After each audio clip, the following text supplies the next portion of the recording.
Pwede ba tigilan mo na yan?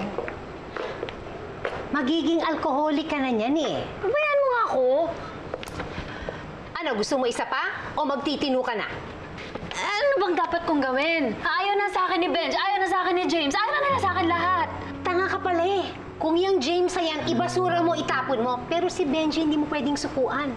Kasi kapag iniwan ka ni Benji, nako, pagtatawanan ka lang at mamaliitin ng James na yan. Besides, kailangan natin si Benji. We can't afford to lose him or his family. Tama na nga kasi, di ba? Sinabi ko na. So, ano ang gagawin ko? Ano? Oh, wag mo sukuan! Pagtsagaan mo si Benji. Samantalang ako, gagamitin kong koneksyon ko kay Vicente at kay Helen. Eh siguro naman mas papaboran ka nila kaysa sa probinsya ng Sunshine na yan.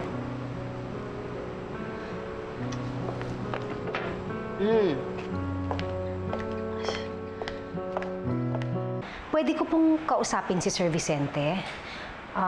Gusto ko pa sana siyang kausapin tungkol sa anak ko at saka sa apo ninyo. Kamusta na, Ramona?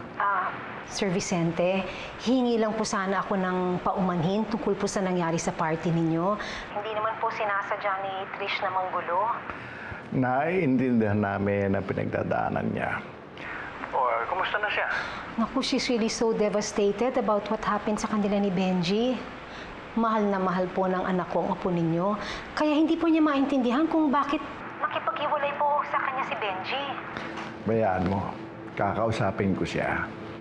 Baka naman talagang nabigla lang si Benji sa desisyon niya. Sana nga po, Sir Vicente. Sana maayos ang relasyon nila. Sayang naman kung mauuwi lang sa wala ang relasyon nila, di po ba? Yes, I agree. Sana nga magkasundo sila. The sooner, the better. Sige po, salamat.